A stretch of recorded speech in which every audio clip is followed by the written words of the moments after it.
why would a person walk through the Kruger? Why? Yeah, it's a good question. Some people wonder, like, why wouldn't you just sit in the comfort of your car, perhaps air conditioned, maybe some music in the background, and have that safety? Elephant encounters that day.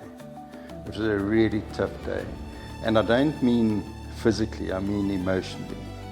Because elephants, they're much bigger than we are. They're wild animals. They get very angry. They don't like humans. I was close enough to look in their eyes sometimes. I don't know, I just felt it. In terms of climate change, do you see any impacts of climate change then and now? What is the state, especially on the botany side of things? Yeah. So I'm not sure if it's owing to climate change. I can't. I'm sitting where I am. I can't make that link. But what I can say about environmental change, and this has to do with the point that I made earlier, that the Kruger is not an endless resource.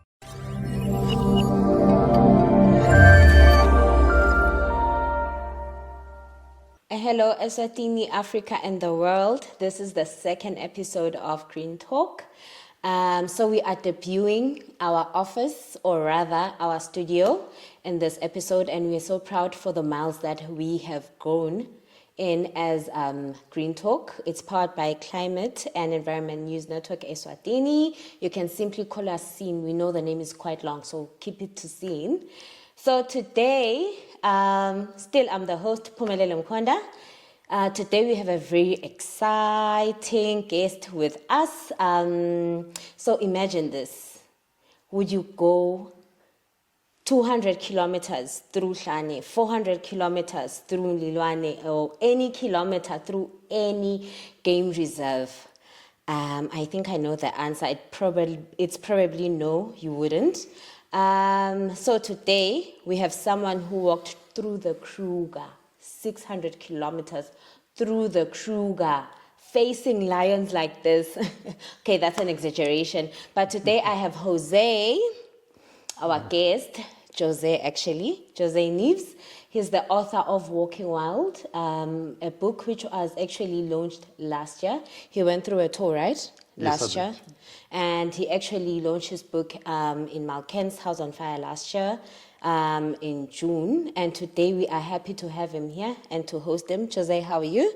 Good, thank you. Thanks for having me here. Thank you. You are our second guest on the Green Talk. And this makes us very proud. We are very happy that you came here and you are embracing us. And we are hoping that we'll learn a lot from you today. Thank you. Thank you. So tell us, who is José? Who is José outside of nature, outside of conservation? Who are you and what do you like and what keeps you alive? Okay. Well, I was born in Portugal a long time ago, by the way. But I grew up in South Africa. I studied there. But my working life happened, almost all of it has happened outside of South Africa. I worked and lived in Mozambique for many years. Okay. I also lived in this country and worked here when it was still called Swaziland. But I've returned now, and I am resident here again. I am the father of two daughters, and in terms of what I do, my career was, and the reason why I moved around a couple of countries, was with Coca-Cola. I worked in the Coca-Cola system for 22 years, wow. Okay. Including here in Eswatini. I was privileged to run Conco for a period of 4 years. Okay. And it's part of the reason of why I've ended back here. But other than that, what I do now is I'm involved in the public health sector, principally from a work point of view. But a lot of my passion and interest is around wildlife and nature, and we'll talk more about my journey that I walked through the Kruger National Park. So as you said, I've published a book about it, and I'm still very, very busy with events around South Africa mostly, and addressing the subject at many schools. So that's what keeps me busy. Okay. Any sporting activities? Oh, yes. In fact, I mean, today I've really had a swim in the cold water. That was wonderful. But I do something almost every day. Depending on where I am and the weather, I either swim, run, or cycle almost every day just to keep fit. I'm past the competitive stage. This is now just for fun and health and to keep fit. But, I've done, I used to be, once upon a time, a serious runner and then a serious mountain biker. And I've done 10 Ironman events. Triathlons. Yes, triathlons. So I do keep quite fit still, yes. Okay, that's nice to hear. So nature, now we're getting into the nitty-gritty details. Nature, when did your passion start?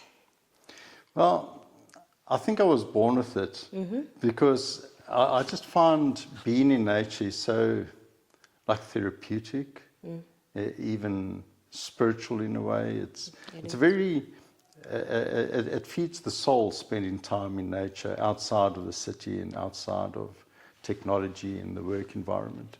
But my first real memory was when I was young. My father drove us. We were living in Johannesburg in those days, shortly after we landed in South Africa from Portugal. And I remember going through the Kruger National Park with my parents. But in those days, it's still much like that. Certainly you couldn't get out of your car, and you mustn't, and you had to keep the windows up. So that's my first recollection of the wild. And I've always, since those days, loved nature. And any opportunity I get to be in a nature reserve, I do take. And that's part of the reason why I ended up walking through the Kruger National Park. Okay.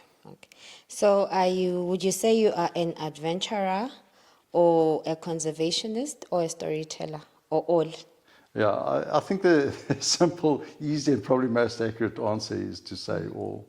So all of those things are very special in my life. Okay.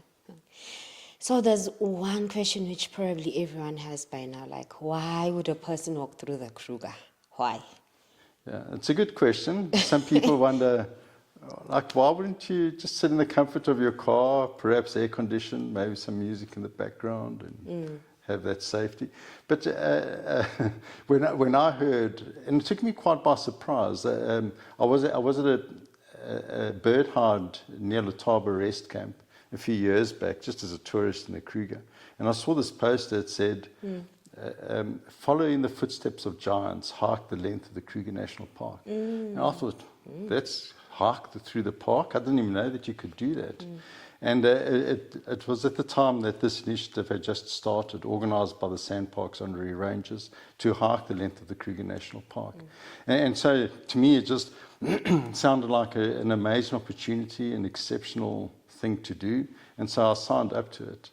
And that's how I got into it. But I can tell you just now about what makes it so special. But it is a unique event. Obviously, you can't just arrive in the Kruger and decide to walk through it. So it's an organised event. It's very exclusive. When I finished hiking the length of Kruger Park, only 22 people had done that. A few more have done that now. But it's never going to be like Mount Everest, for climbing Mount Everest, for example. Since that started, there have been over 12,000 ascents of Mount Everest. It's a completely different thing. But the point is, hiking through the Kruger is never going to get those kind of numbers. So it's really, it's an exceptional experience, quite exclusive, and I'm very privileged to have been able to do that. You reminded me of something as you're talking. I'm thinking of something like, I think about 2 weeks ago, I went to Zimbabwe. Then we went to Lion Park. There's also a snake park. And then when we got there, I just wanted to see lions through the fence. And they were like, no, there is an opportunity to come inside. And I don't know, there was something inside me that said, I need to face myself. It was a way of, I'm facing myself. What am I capable of? It was bigger than just getting in there and petting a lion and getting a nice picture and getting good content. So for you, what really stuck on you, okay, I'm taking action on this poster? What really happened through your mind system? Yeah, it was really I didn't know much about it then or why. or even how it worked, but it just sounded like an exceptional opportunity. And that's what happens in life sometimes, you know. You don't plan these things all the time, but when your life intersects with something like that, then you either do it or you don't. And I heard about doing it, that it could be done, and so I signed up to it.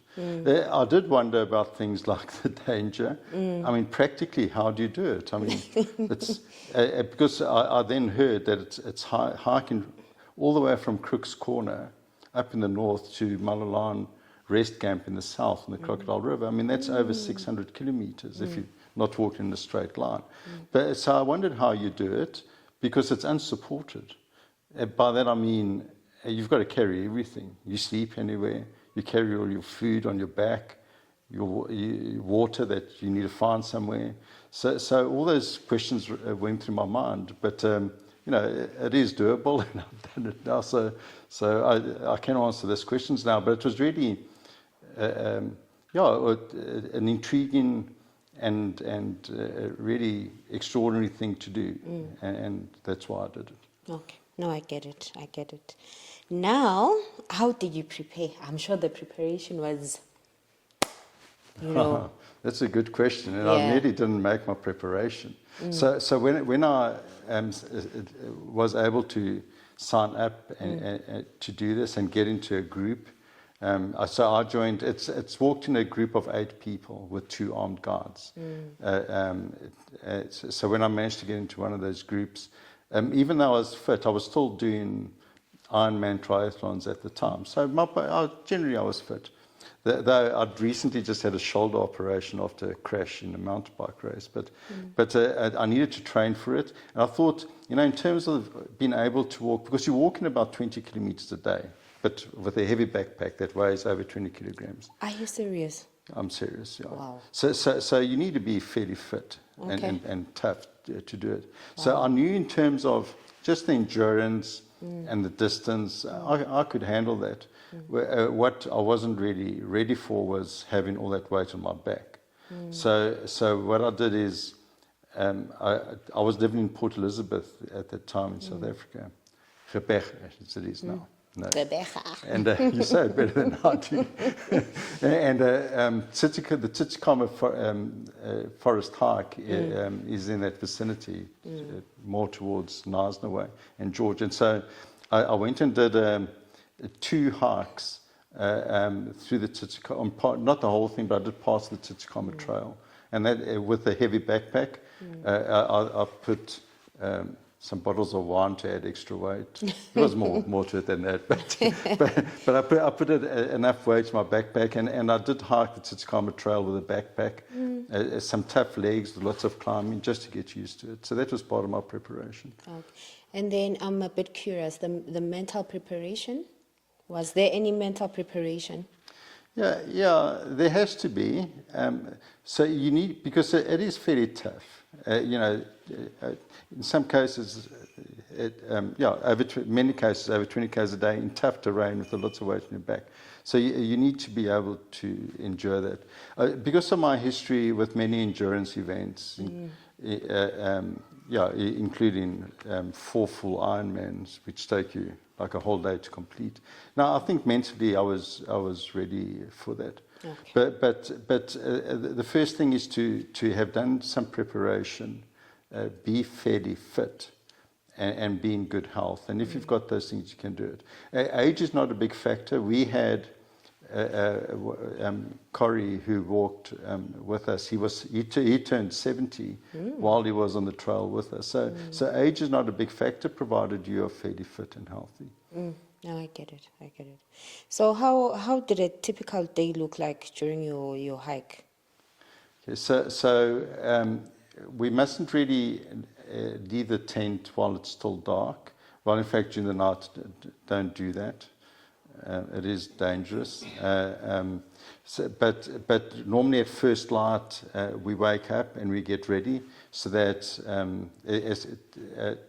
well, it depends on the guard. Some guards wouldn't let us get out of the tent at all while it was still dark. They'd wait for first light, and then we could get out of our tent to prepare for that morning's hike. I mean, you know, you need to do everything and have something to eat and pack your tent and everything. So if you're only getting up when it's already light, by the time you start hiking, the sun is already been warm, and so the morning starts like that. Though other guards let us get up and out the tent while it was still dark, so that at first light we were ready to go.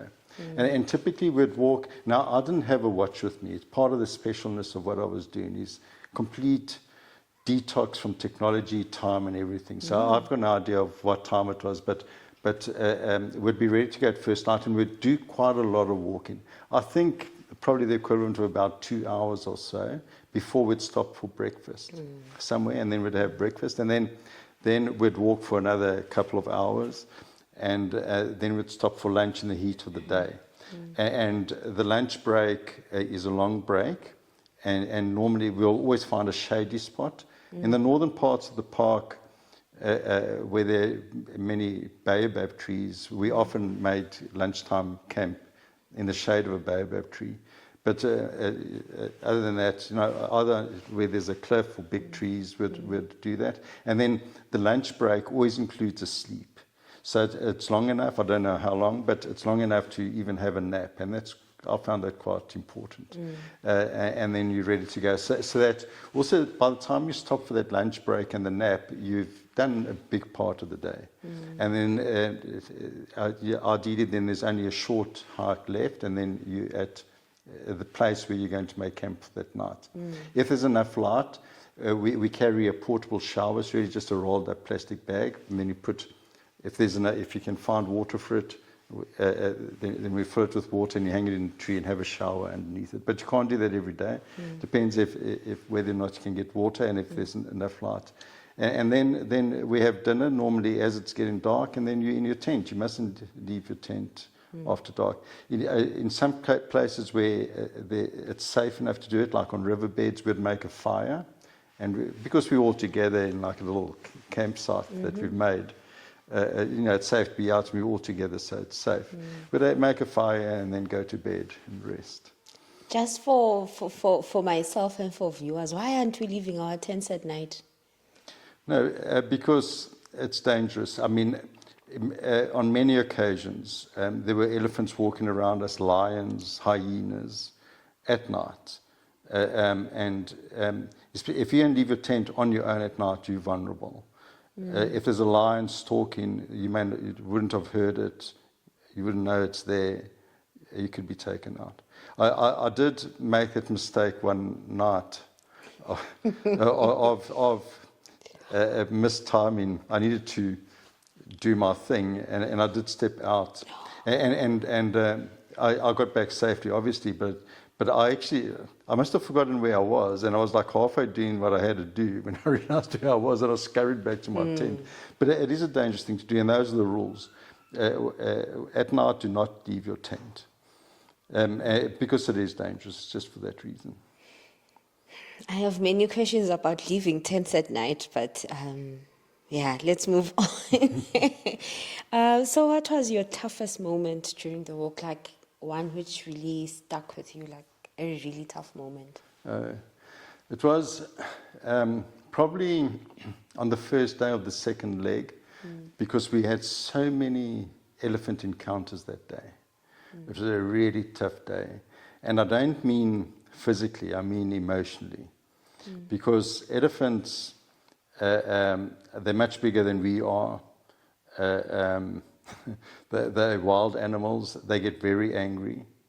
They don't like humans. I was close enough to look in their eyes sometimes. I don't know, I just felt it.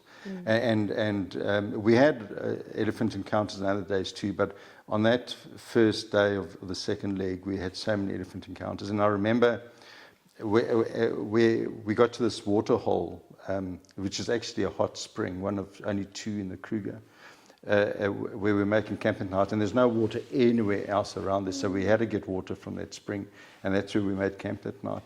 but elephants and other animals were all coming to drink there.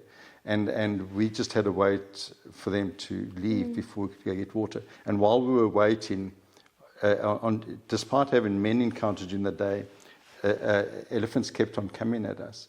And we have certain procedures. It's one of the things you learn about how to handle dangerous encounters with animals, and especially elephants. So we know what to do, but nothing's guaranteed, because elephants will come very close before they stop. And when we shout and we wave our arms for them to stop, they get very angry and they shake their heads and they flap their ears and they make a lot of noise. And then they move away. But there's no guarantee of that. And unfortunately, it has happened that it's not that simple, and they do attack the group. And in those cases, the guards have had to shoot. So elephant encounters, by their very nature, are very dangerous. And we had many. All of them obviously were successful in terms of us not having an incident. But at the end of that day, on leg one, I remember, I think we'd done close to 20 Ks that day, and I remember being physically tired, but I was more emotionally exhausted that night than I was physically. Okay, no. I'm feeling day one of second leg as well, as you're telling me about it. Was there any point where you thought, what have I put up myself for? Yeah, like, is this even worth it? Is this a good idea? Well, I think I didn't personally. There was no point. I remember feeling very tired in some stages. And normally on the first day of every leg, because it's broken up into 6 legs. You can't walk all 600 kilometers in one shot. Normally on the first day, because your pack's at its heaviest, and also you're still shaken off the city kind of feeling, I did feel very tired on some of those days. And we're in the middle of nowhere, and you have to get to a place that's safe to make camp. So I remember being quite exhausted, but I never felt ever that I wasn't going to be able to finish or I needed help. But other people in our group went through that kind of thing. Either if they had backpack problems, or in some cases, many of us had shoe problems. And that's very painful. I mean, if your feet are not, if they're suffering and you've got blisters, I did get blisters as well. But if there's pain involved and discomfort, and you've also got a tough environment, difficult environment, sometimes during the day it's very hot. And if you've also got physical discomfort, like either through boots or backpack that's not sitting well, it's very trying, and you may want to give up. I was never really in that situation, but I know that some of the people in our group that we hiked with were in that situation a couple of times, but fortunately everyone hung in there. We all made it. We didn't have to evacuate anyone, but some people do come close to that. Okay. Then one question: most people experience the Kruger. They're in their cars. They on the road. They're looking through their windows. Basically, they're scratching the surface. You went deep. You walked. You experienced it for what it is. What is one thing do you think people don't know about the Kruger? That you discovered whilst walking. If it's a secret, it's okay. No, it's not a secret. It brings me. I had many special moments, but I'll tell you one that was special. That unless you on foot in the Kruger like we were, you wouldn't experience it. And that's sleeping in riverbeds. We only hike from March to September in the cooler months of the year. They're also the drier months where it doesn't rain. So the rivers, especially up in the northern part of the Kruger, are very dry. If you look at the rivers, they're all just sandy riverbeds. And we make, many of the nights when we sleep on those riverbeds.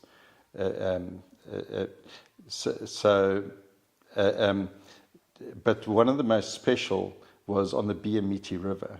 We slept on now the Biamiti River is quite far south. It's south of Skukuza. And it's not completely dry. The water does run there as well. And drinking, so first of all, sleeping in the Biamiti River was very special, but drinking that water was just astounding. That water just tasted, and I'll never forget that taste and how pure it felt to drink pure river water.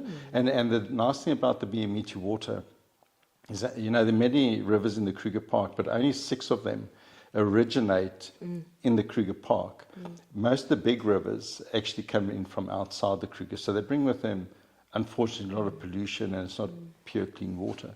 But the Biamiti River originates in the Kruger, and its water is so special. To this day, that's one of the most special moments, is being able to drink that water from the Biamiti River, and then to actually make camp and set up my tent on the riverbed. That's beautiful. So you said you were born into the love for nature, right? You don't remember not loving nature. It's been in you since you were young. But after this experience, how has your perception on nature changed? Yes. Sadly, not for the better, I guess, because now I understand. But don't be too distressed. There's hope.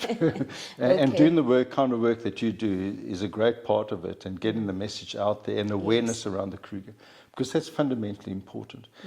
Because the Kruger is under threat. Not only the Kruger, but all wild spaces. It's true, human populations grow and grow and grow all the time, and space is limited.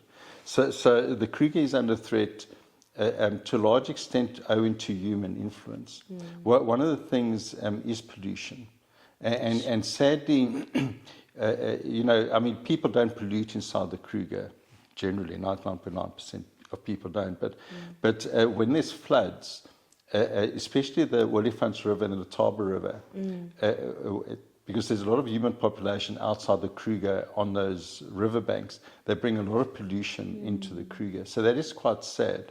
But the thing is, the Kruger and other wild spaces like it are not endless resources.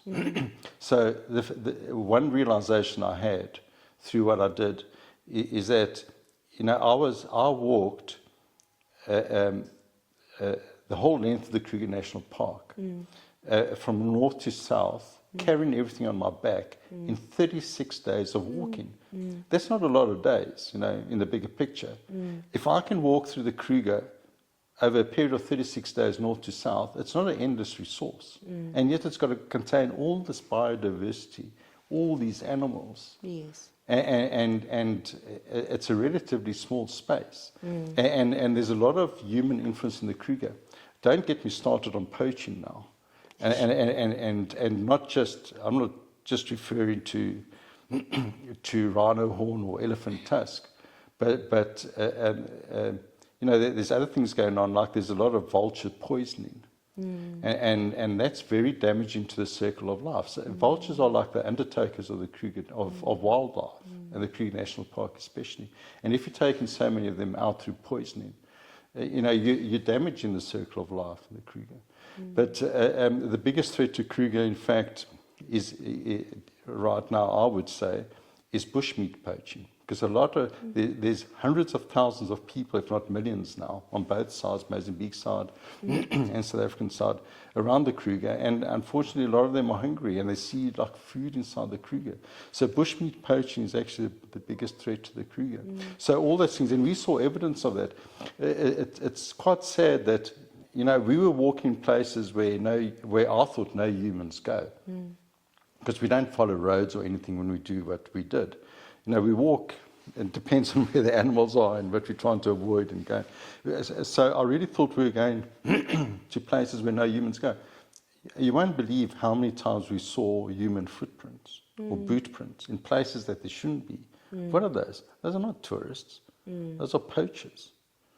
And also, in a lot of places, for example, where those pylons carry the electricity cables from Kahora Dam in Mozambique to the Apollo station just outside Johannesburg. a lot of human footprints following those power lines through the Kruger National Park.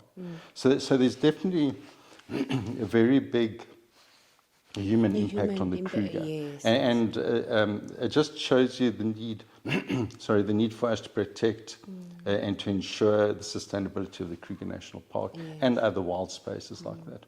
Yeah, I personally want to commend you for bringing out these issues, because we won't sugarcoat things and say you walked through the wild. It was a beautiful, scary experience, but you are bringing out these important things maybe that we should be aware as people.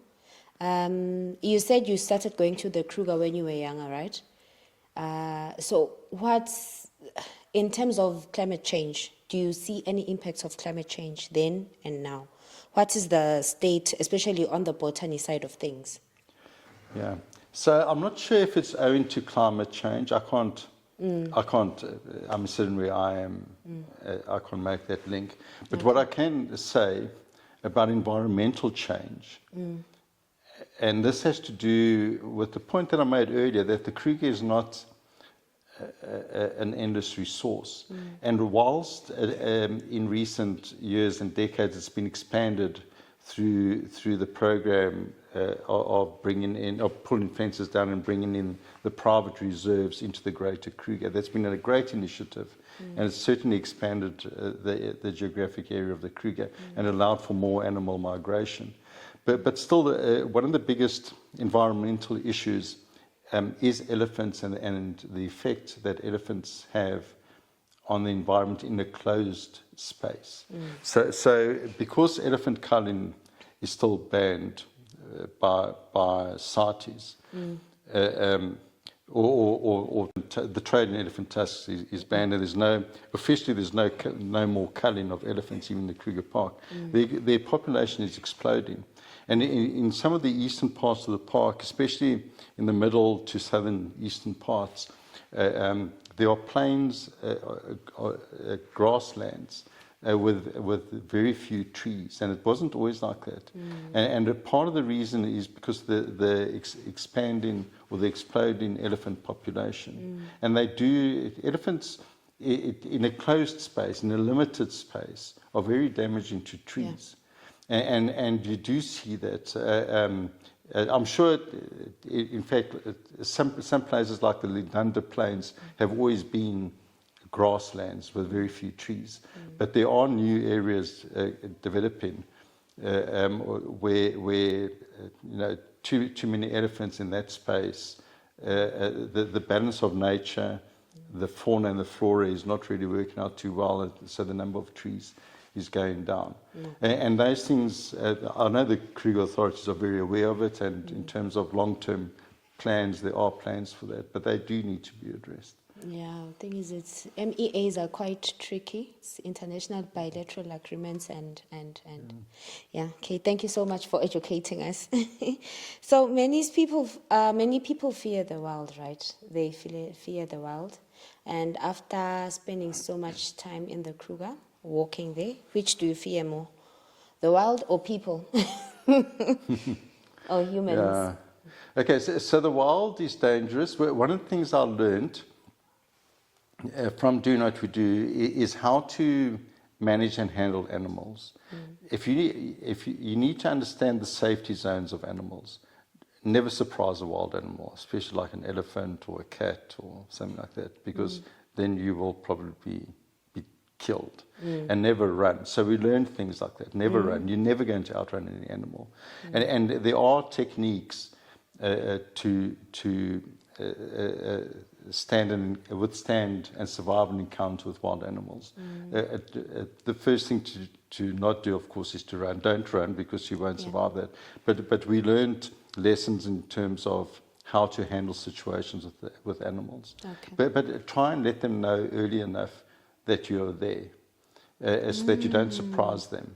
Don't get into their most high-risk safety zone, because the chances of survival are not good. So we learn all those things. But so whilst animals are wild, there are and that's why it's allowed by the authorities for us to hike the Kruger, because we are accompanied by two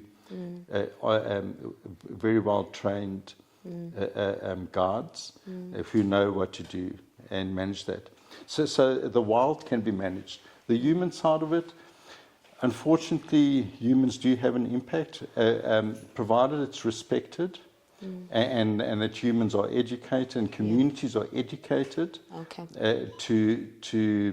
and communities can benefit from the Kruger Park as well. Yes. So there are a lot of initiatives about them. There's some recent ones as well up in the northern part of the Kruger in terms of community involvement.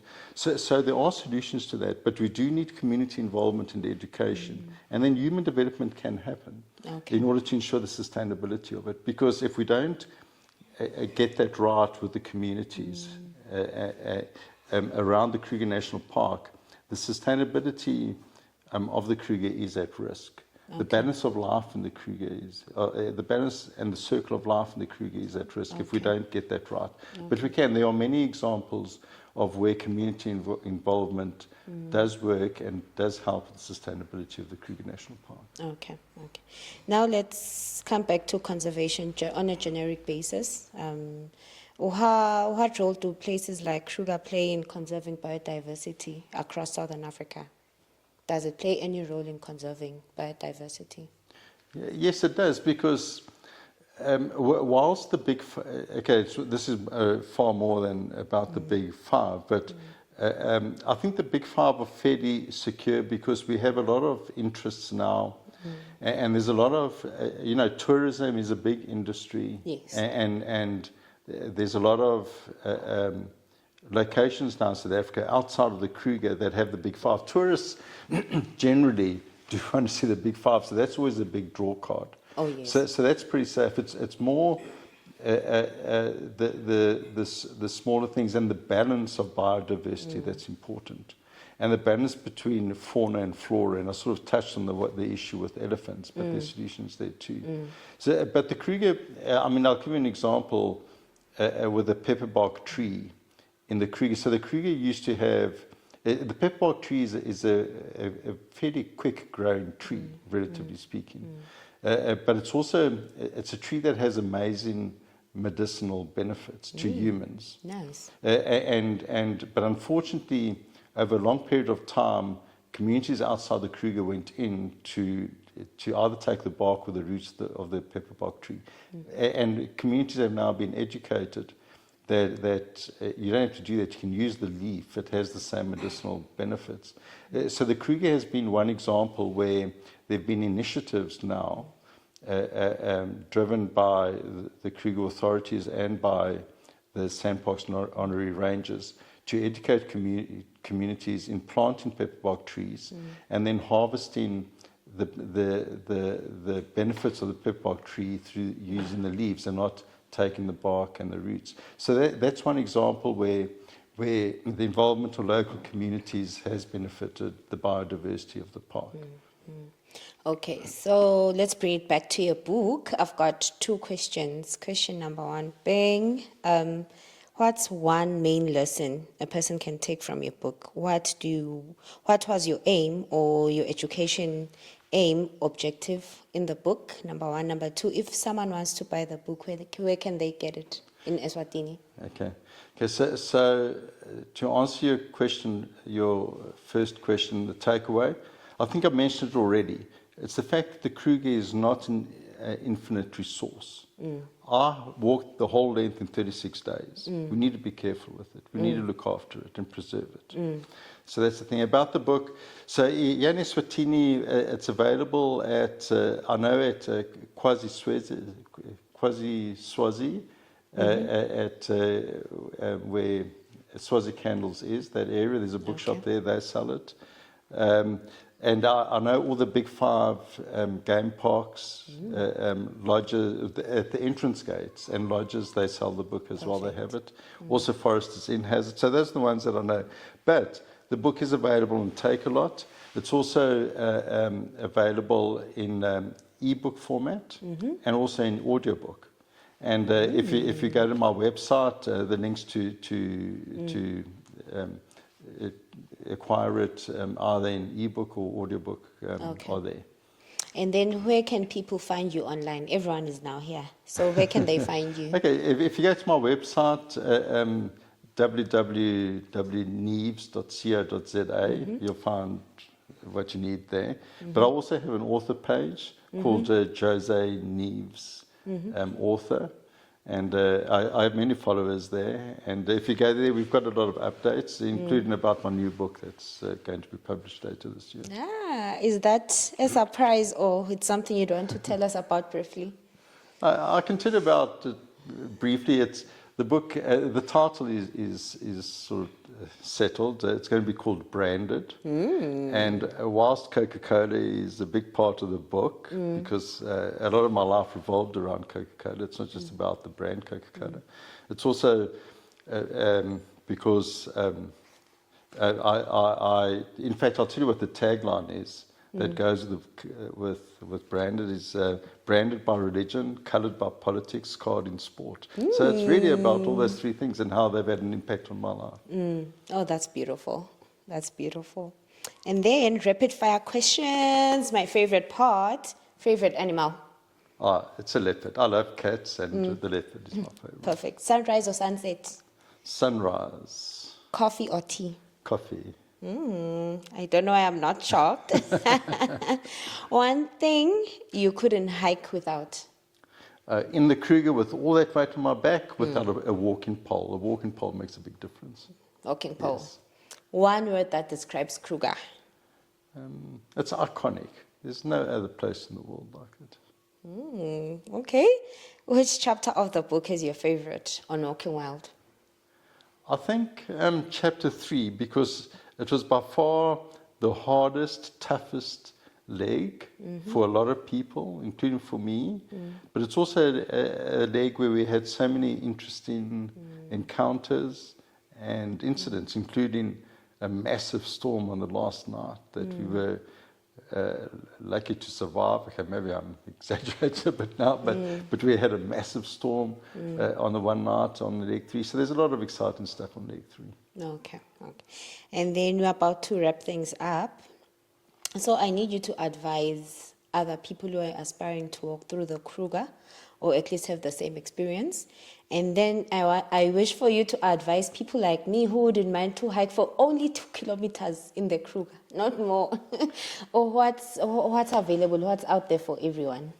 Okay, so you can, if you go to the Kruger and stay at the rest camps, I'm not sure if they all do it, but many of the rest camps do, they have morning walks. So they'll take you outside the Kruger in the bus, you hike for about an hour, which is about 1 kilometer or 2, maybe 3, and then they'll give you something to eat and drink, then you hike back. So if you just want to experience setting foot in the Kruger proper, those hikes are pretty useful. If you want to do something a bit bigger that's not as tough as hiking the whole length like I did, then there are a couple of 3-day hikes, and you don't have to carry everything on your back. You do sleep outside in the Kruger. Sorry. But it's called slack packing, so the porters will carry your tent and set up your tent for you, but you've got to walk during the day, and you get back and your camp's all set up. So those options are also there. Okay. If somebody wants to hike what I did, the Kruger Trail from end to end, it's organised by the Sandparks Honorary Rangers, and in October every year there's an auction where you can bid for the right to hike through the length of the Kruger National Park like we did. José, congratulations on walking the Kruger and Walking Wild, and on your book. Again, it's phenomenal. Yeah, you're giving us a different experience, and we are here. As seen, we are welcoming this book, and we are here to push it for you. Thank you, Phumelele. And thank you so much for this interview. Thank you. Thank you so much for listening to us. We hope you do grab the book. We hope that you do remember where he said you can grab it at Swazi Candles, right? Yes. Swazi Candles, and you can find him on his platforms that he stated. Thank you so much for listening. From us, The Green Talk, have a beautiful week. Bye. Thank you.